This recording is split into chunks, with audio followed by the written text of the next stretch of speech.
The wolf will eat with the lamb. The lion and the cow will lie down together. And the small child will put its hand into the cobra's hole, unharmed. Do you ever remember hearing, or perhaps reading for yourself, that piece of apocalyptic literature? It comes from the Old Testament, from the words of the prophet Isaiah. And even if we are familiar with it, we might smile a little and say to ourselves, well, that represents an earlier stage of humanity's spiritual and psychological development. Stories of lambs and wolves eating together happily. A reign of universal peace on the planet Earth. But we would be wrong to smile at this and think it is an earlier stage of development. Because if we're honest, we're all still hoping for a prophecy like that to come true even today. You know,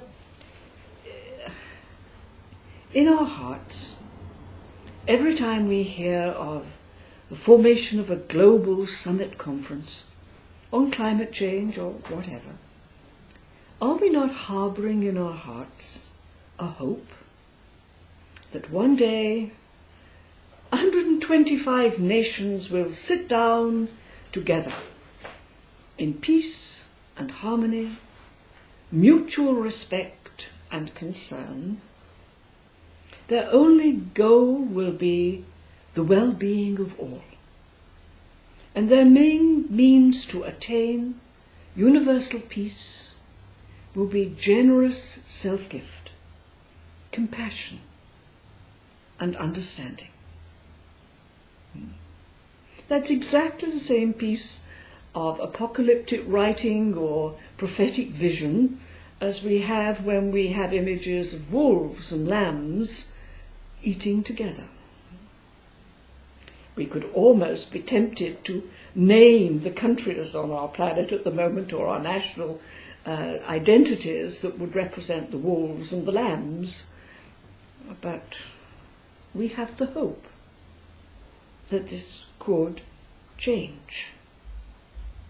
Of course, if it is going to change, then the lamb has to get over its instinctual fear of the wolf. That instinctual fear is buried deep in the nature of the lamb. It's born with it. The wolves are to be feared. And we sometimes act as though we had born into our nature an instinctual fear of some other members of our human family. People who have different skin colouring, different political opinions, different approaches to the ultimate mystery we call God by so many names. An instinctual fear. How does one eradicate, totally overcome, an instinctual fear?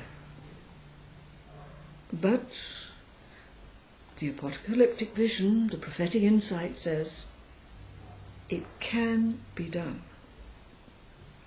And of course the wolves among us have also got to change radically. They have to change their feeding habits. The wolf has to become a happy vegetarian if he is to eat with the lamb.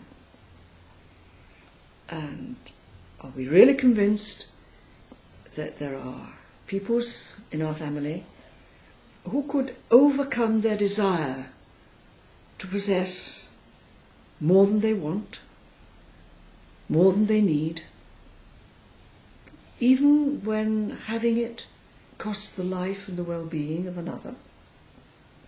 Instinctual fear and uncontrollable greed.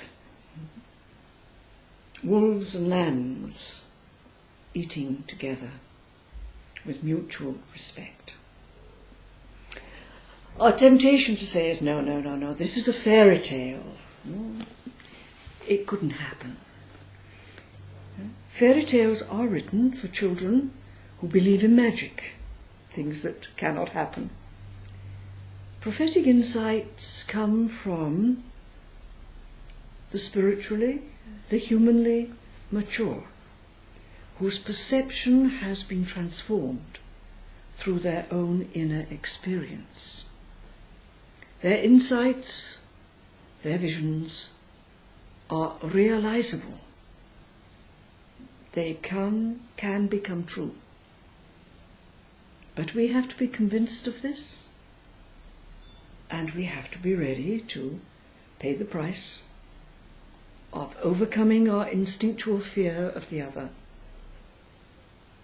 of controlling and overcoming our cancerous greed.